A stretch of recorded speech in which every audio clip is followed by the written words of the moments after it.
Hello नमस्ते सत श्री अकाल आदाब। मैं हार्दिक अरोड़ा आपका स्वागत करता हूँ इस चैनल पे जिसका नाम है मनी फंडा। सो गाइज़ कैसे आप सब? आई होप आप सब बहुत ही ज़्यादा बढ़िया होंगे। तो गाइज़ आज का टॉपिक बहुत ही ज़्यादा चर्चित टॉपिक है, बहुत ही ज़्यादा फेमस टॉपिक है, या बोल सकते हैं बहुत ही ज़्यादा ऐसा टॉपिक है जो सबकी जुबान पे है, जिसका नाम है क्रिप्टो करेंसी। ठीक है, क्रिप्टो करेंसी क्या होती है, कैसे होती है, क्यों आई, कैसे आई, कब आई, कौन लाया, और इसका फ्यूचर क्या है, या मैं इसमें इन्वेस्ट करता हूँ या नहीं करता हूँ। ऐसे बहुत सारे क्वेश्चन हैं जिनके आज आप सब लोगों को आंसर मिलेंगे। क्रिप्टो करेंसी, सबसे पहले ये समझते हैं क्रिप्टो करेंसी क्या है। तो क्रिप्टो प्लस करेंसी दो अलग अलग वर्ड है। क्रिप्टो का मतलब हिडन होता है और करेंसी का मतलब आपको पता है पैसा होता है। ठीक है, अब ये जानते हैं कि क्रिप्टो करेंसी आई क्यों। ठीक है, अब क्रिप्टो करेंसी लाने के पीछे का कारण अगर जानना है तो हमको बहुत ही ज़्यादा पीछे जाना पड़ेगा। जैसे आपको पता होगा कि पहले बंदर था, बंदर से कुछ बना, फिर कुछ बना, फिर कुछ बना, अब इंसान बना। आपकी स्क्रीन पे फ़ोटो भी आ गई होगी। तो वैसे ही पहले कुछ था, फिर कुछ आया, फिर कुछ आया, फिर कुछ आया, अब क्रिप्टो करेंसी आया।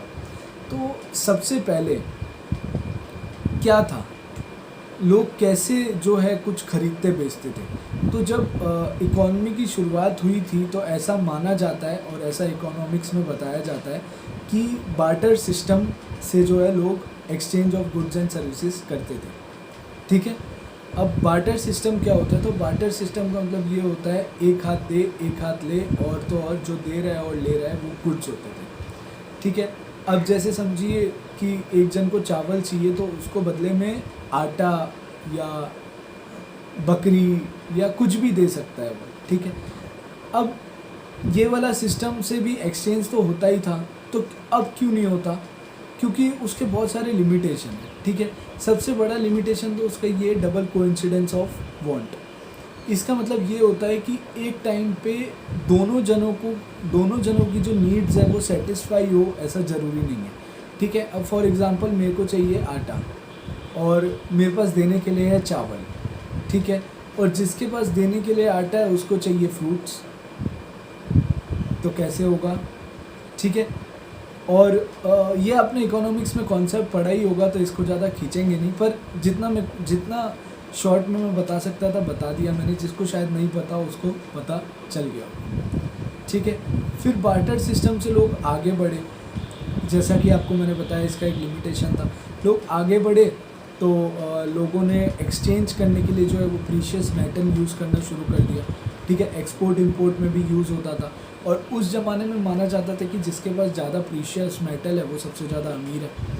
ठीक है, प्रीशियस मेटल में गोल्ड, सिल्वर, प्लेटिनम, या उस टाइम पे जो भी प्रीशियस मेटल थे, कॉपर वगैरह, वो सब आते थे।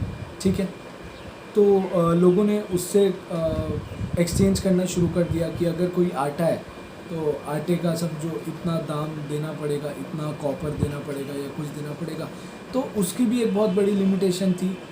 सबसे बड़ी लिमिटेशन तो कि अगर आपके पास सोना है, ठीक है, तो सोने की वैल्यू तो हर किसी को पता है ज़्यादा ही होती है। ठीक है, उस ज़माने से भी लोग सोने को गाड़ देते थे ज़मीन में और ये सब चीज़ें करते थे। तो अब समझिए कि अगर आपको सिर्फ 1 किलो आटा चाहिए तो आप सोने को कैसे देंगे? ठीक है, तो ये एक प्रॉब्लम आने लगी लोगों को। इसमें भी लोगों को मज़ा नहीं आया। ठीक है, उस समय पे जैसे आप लोगों ने पुरानी पिक्चरों में देखा ही होगा कि जो किंग्स एंड एम्परर्स होते थे वो जब बहुत खुश होते थे, जैसे मोगेम्बो खुश हुआ, मोगेम्बो खुश हुआ था। वैसे जब वो खुश होते थे तो वो सोने की जो है वो चेन दे देते थे, या गिन्नियाँ दे देते थे, या बिस्किट देते थे। तो उस टाइम पे ये प्रीशियस मेटल माना जाता था और इससे जो है एक्सचेंज हुआ करता था, पर इसकी भी एक लिमिटेशन थी। तो लोग और आगे आए।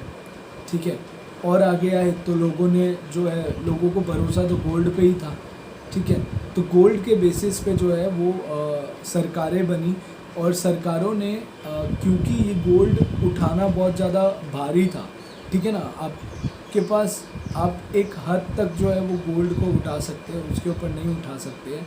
तो गोल्ड को उठाना भारी था, इसलिए सरकारों ने जो है वो करेंसी नोट्स लाने शुरू किए। ठीक है, सरकार जो है वो नोट लाना शुरू की और छोटे छोटे कॉइन लाने शुरू की जो कि इजीली लोग कैरी कर सकें। ठीक है, अब लोग कैरी करने लगे तो लोग नोट से जो है एक्सचेंज करने लगे, नोट और सिक्कों से। अब आप सोचेंगे नोट और सिक्के से तो आज भी होता है, तो फिर क्यों इसके बाद आगे क्या हुआ। ठीक है, तो नोट और सिक्कों से लोगों ने एक्सचेंज करना शुरू किया, आपकी बात बराबर है, पर नोट और सिक्कों में भी एक लिमिटेशन है कि जैसा कि मैंने आपको बोला कि लोगों को भरोसा गोल्ड पे ही था। ठीक है, अब लोगों को भरोसा गोल्ड पे ही था, तो जो सरकार थी, जो गवर्नमेंट थी, वो नोट छापती थी तो उसके पीछे एक गोल्ड का रिज़र्व रखती थी। ठीक है, जैसे जैसे पॉपुलेशन बढ़ने लगी और लोगों की डिमांड बढ़ने लगी, वैसे वैसे सरकार के पास उतना रिज़र्व नहीं था कि वो जो है क्या रखे, नोट जो है वो कम पड़ रहे थे। ठीक है, उनके पास रिज़र्व इतना नहीं था कि वो और जो है नोट को प्रिंट करना शुरू करें। ठीक है, तो उसमें भी एक लिमिटेशन आ गई, तो फिर और एक नया कॉन्सेप्ट आया जिसका नाम था फिएट मनी। ठीक है, फिएट मनी का मतलब ये होता है कि सरकार जो है वो अपनी गारंटी पे जो है वो नोट इशू करती है। ठीक है, उसके पीछे कोई भी रिज़र्व नहीं होता, ना गोल्ड का, ना पेट्रोल का, ना कोई भी ऐसा जो है प्रीशियस चीज़ है या जो वर्ल्ड वाइड एक्सेप्टेड चीज़ है, उसका कोई भी जो है बैकअप नहीं रखती थी सरकार। वो सिर्फ और सिर्फ अपनी गारंटी पे देती थी। जैसा कि आपने देखा ही होगा, आपके नोट पे लिखा होता है OWE, मतलब मैं इस नोट के धारक को जो है वो पैसे देने की जिम्मेदारी लेता हूँ। ठीक है, गवर्नमेंट। ठीक है, तो ये वाला कॉन्सेप्ट आया फिएट मनी का कि हवा में पैसे बनने शुरू होने लगे। आप मेरी बात पे ज़रूर ध्यान दीजिएगा, इस लाइन को, हवा में पैसे बनने शुरू होने लगे। वापस से दोहराता हूँ, हवा में पैसे बनने शुरू होने लगे। उसके पीछे कोई भी रिज़र्व नहीं था, बस एक जुबान थी, बस एक गारंटी थी। ठीक है, इसके बेसिस पे लोगों ने फिर जो है वो नोटों का आदान प्रदान करना शुरू किया। पर फिर लोग, गवर्नमेंट जो है जितनी डिमांड होती थी उस हिसाब से नोट तो छाप देती थी। ठीक है, और फिएट मनी का कॉन्सेप्ट भी बहुत पॉपुलर हो गया। फिर एक और लिमिटेशन आ गई कि लोग बहुत ज़्यादा पैसे वाले बनने लग गए। अब लोग 500, 1000, 10,000, लाख, 1.5 लाख तक का, 10 लाख तक का ट्रांजैक्शन नहीं करते थे, करोड़ों में करते थे। अब करोड़ रुपए का कैश एक साथ कैसे दे, प्लस गवर्नमेंट के लॉज एंड रेगुलेशन आए, टैक्सेशन पॉलिसी आई, ये आया वो आया। उसके बाद जो गवर्नमेंट है उसने कैश के ट्रांजैक्शन पे भी लिमिट लगा दी कि आप ज़्यादा कैश का ट्रांजैक्शन नहीं कर सकते थे बिकॉज ऑफ पामला या मनी लॉन्ड्रिंग, या तो फिर आप बोले कि ब्लैक मनी की वजह से। तो सरकार जो बोलती थी आप बैंकों से ज़्यादा ट्रांजैक्शन करने लगो, तो और भी हवा में आने लग गए लोग, मतलब सब बैंक से ही ट्रांजैक्शन होने लग गए। तो अब इन सब कहानी के पीछे का जो मेन चीज़ है जो मैं आपको बताना चाहता हूँ वो ये है कि जो क्रिप्टो करेंसी है वो हवा में बनी है, और तो और वो जो है उसके पीछे कोई भी बैकिंग नहीं है। जैसे कि मैंने फिएट मनी बोला, और फिएट मनी का जो मैंने आपको कॉन्सेप्ट समझाया उससे आपको एक चीज़ समझ में आई होगी कि जो पैसा है उसके पीछे कोई भी बैकिंग नहीं है और वो हवा में बना है। ठीक है, तो क्रिप्टो करेंसी का भी सेम कॉन्सेप्ट है कि वो हवा में बनी है और उसके पीछे कोई भी बैकिंग नहीं है। ठीक है, अब आप सोचेंगे कि क्रिप्टो करेंसी आई क्यों, तो क्रिप्टो करेंसी लाने के पीछे सीधा एक ही कारण था कि लोगों को जो है वो मीडियम ऑफ एक्सचेंज करना था। क्रिप्टो करेंसी जो आई है वो 1983 में सबसे पहले आई है। ठीक है, 1983 में सबसे पहले जो है वो क्रिप्टो करेंसी की शुरुआत हुई थी एज अ इनफॉर्मल वे। ठीक है, फिर फॉर्मलाइज होने में थोड़ा उसको टाइम लगा, और जो सबसे फेमस क्रिप्टो करेंसी है वो बिटकॉइन है। ठीक है, आपको और मेरे को ज़्यादातर बिटकॉइन का ही नाम ही पता होगा, पर और भी बहुत सारी क्रिप्टो करेंसी है, जैसे लिटकॉइन है, यूथेरियम है, आपकी स्क्रीन पे आ ही गया होगा। ठीक है, तो ये सब जो है वो क्रिप्टो करेंसी के टाइप्स हैं। अब क्रिप्टो करेंसी क्यों बहुत सारे देशों में लीगल नहीं है, या क्रिप्टो करेंसी को क्यों लोग प्रमोट नहीं कर रहे हैं, या crypto currency extra ordinary return क्यों दे रही है, ऐसे सब आपके पीछे जो है वो आपके मन में जो है वो क्वेश्चन आ रहे होंगे। ठीक है, तो सबसे पहली चीज़ तो मैं ये बता दूं कि अगर आपके बैंक में पैसा है और आपके पास अगर क्रिप्टो करेंसी है, उसमें फ़र्क क्या है।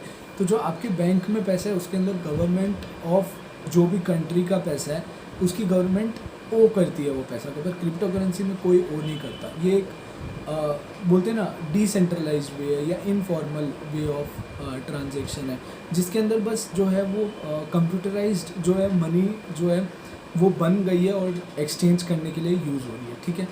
अब अगर आपका बैंक अकाउंट है तो आपके पास रिकॉर्ड है, ठीक है। आप एक इंडिविजुअल बैंक अकाउंट होल्डर का इंडिविजुअल रिकॉर्ड मेंटेन होता है, पर क्रिप्टो करेंसी में ऐसा कुछ नहीं होता है, ठीक है। तो क्रिप्टो करेंसी में क्या होता है, अगर आपने कोई ट्रांजेक्शन किया तो लाखों करोड़ों लोगों को एक ही साथ में चला जाएगा कि so and so crypto currency is been exchanged from this to this, ठीक है। क्रिप्टो करेंसी में क्या होता है, अगर आपको क्रिप्टो करेंसी ओ करनी है, अगर आपको ओन करनी है, अगर आपको खरीदनी है, तो आपको एक आईडी पासवर्ड बनाना पड़ता है, आपको अपना अकाउंट बनाना पड़ता है, उसके थ्रू जो है वो क्रिप्टो करेंसी ओन कर सकते हैं, आप खरीद सकते हैं, ठीक है। अब लोग जो सरकार है वो क्यों बैन करती है, तो उसके पीछे का एक सीधा साधा कारण ये है कि उसके पीछे जो है जो क्रिप्टो करेंसी एक्सचेंज कर रहा है उसकी आइडेंटिटी जो है वो नहीं सामने आती है, ठीक है। अगर आपका बैंक अकाउंट है तो आपकी आइडेंटिटी सामने आ जाएगी, तो आप पता चल जाएगा कि ये अकाउंट से ये अकाउंट में पैसा गया, ये अकाउंट इसका है और ये अकाउंट इसका है। पर क्रिप्टो करेंसी में ऐसा कुछ भी पता नहीं चलता। तो जो इल्लीगल ट्रांजेक्शन है, ठीक है ना, जो इल्लीगल ट्रांजेक्शन है उसके लिए जो है वो क्रिप्टो करेंसी ज़्यादातर यूज़ होने लगी, इसीलिए जो है वो बहुत सारे देश बैन कर रहे हैं। अपने इंडिया में ऐसा सच कोई बैन तो नहीं है, पर बैंकिंग सिस्टम के अंदर क्रिप्टो करेंसी को नहीं लाया गया। एक तरीके से क्रिप्टो करेंसी को प्रमोट भी नहीं कर रही है सरकार, और मतलब एकदम स्ट्रिक्ट बैन भी नहीं है, ठीक है। तो ठीक है, आई होप आपको इसका मतलब समझ में आया होगा। अब जो बिटकॉइन है, जो क्रिप्टो करेंसी है, वो मैंने आपको बता दिया क्या होता है, ठीक है। बहुत सारे लोगों को जो है ना एक बहुत ही बड़ा इल्यूजन हो गया कि बिटकॉइन या क्रिप्टो करेंसी ने तो एक्स्ट्रा ऑर्डिनरी रिटर्न दिया है, ठीक है। हाँ दिया है, बिल्कुल दिया है, 2010 से लेकर 2016-17 तक बिल्कुल दिया, नो डाउट दिया, बहुत अच्छा रिटर्न दिया। पर फिर क्रैश भी तो आया था बिटकॉइन में, क्रिप्टो करेंसी में, अगर आपको पता हो तो इतना एक्स्ट्रा ऑर्डिनरी रिटर्न देने के पीछे और अचानक से क्रैश आने के पीछे का क्या रीज़न है, ठीक है। तो इतना एक्स्ट्रा ऑर्डिनरी रिटर्न देने के पीछे का एक ही रीज़न है कि जो क्रिप्टो करेंसी है वो बहुत ही ज़्यादा लोगों में फैलाई गई है, बहुत ही ज़्यादा लोगों में बोलते ना पब्लिसिटी की गई है, उसकी एडवर्टीजमेंट करी गई है, लोगों के कान में भरा गया crypto currency, high crypto currency. Starting में उसको इन्फ्लेट किया गया और लोगों को जो है वो बताया गया है, और जैसे जैसे आपको पता है अगर कोई भी चीज़ थोड़ा सा भी रिटर्न देती है तो लोग पागल हो जाते हैं उसके पीछे, ठीक है। तो क्रिप्टो करेंसी या तो आप ओन कर सकते हैं या तो आप डेरिवेटिव से भी ट्रेड कर सकते हैं। तो लोगों का जो स्पेकुलेशन वाला जो मीन्स है वो उसके ओन करने से ज़्यादा है, ठीक है। लोग स्पेकुलेट करने लगे, उस वजह से जो एक्स्ट्रा ऑर्डिनरी रिटर्न दिया था बिटकॉइन ने, और तो और वो नई भी थी, और तो और जो बिटकॉइन है वो एक लिमिटेड ही बना था, ठीक है। जब बिटकॉइन बना था तो उसकी एक लिमिटेड ही जो है क्वांटिटी बनाई गई थी। और क्योंकि आपको पता है कि जब कोई भी चीज़ लिमिटेड होती है और उसकी डिमांड बढ़ती है, when supply is limited and demand is and a thing has a extraordinary demand, तो उसका प्राइस बढ़ना बट ऑब्वियस सी बात है। और सेकंड थिंग जो है लोग स्पेकुलेट करने लगे तो भी उसका प्राइस बढ़ना बट ऑब्वियस सी बात है। इसीलिए जो है वो एक्स्ट्राऑर्डिनरी जो है वो रिटर्न दिया था क्रिप्टो करेंसी ने, ठीक है। तो अचानक से क्रैश क्यों हुआ? तो अचानक से क्रैश होने का पीछे का कारण ये है कि अगर कोई भी चीज़ मार्केट में बहुत ज़्यादा फैलती है तो कॉम्पिटिटर्स आ जाते हैं, ठीक है। कॉम्पिटिटर्स आ जाते हैं, वो लोग जो है उस चीज़ को इमिटेट करना शुरू कर देते हैं। और तो और आपको पता ही होगा एक कॉम्पिटिटिव लैंडस्केप करके एक कॉन्सेप्ट होता है जिसके अंदर हम लोग कॉम्पिटिटर्स को समझते हैं, जानते हैं, उसके स्ट्रेंथ देखते हैं, वीकनेस देखते हैं और अपनी एक स्ट्रेटेजी बना के अपना प्रोडक्ट लाते हैं, ठीक है।